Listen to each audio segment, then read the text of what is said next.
हकीकत यह है कि ये लोग अपने परवरदिगार के सामने जाने ही के कायल नहीं। कह दो कि मौत का फरिश्ता जो तुम पर मुकर्रर किया गया है तुम्हारी रूहें कब्ज कर लेता है, फिर तुम अपने परवरदिगार की तरफ लौटाए जाओगे और तुम ताज्जुब करो जब देखो कि गुनाहगार अपने परवरदिगार के सामने सर झुकाए होंगे और कहेंगे कि ऐ हमारे परवरदिगार, हमने देख लिया और सुन लिया, तू हमको दुनिया में वापस भेज दे कि नेक अमल करें, बेशक हम यकीन करने वाले हैं। और अगर हम चाहते तो हर शख्स को हिदायत दे देते, लेकिन मेरी तरफ से ये बात करार पा चुकी है कि मैं दोज़ख को जिन्नों और इंसानों सबसे भर दूंगा।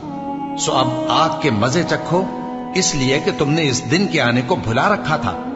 आज हमने भी तुम्हें भुला दिया है, और जो काम तुम करते थे उनकी सजा में हमेशा के अजाब के मजे चखते रहो।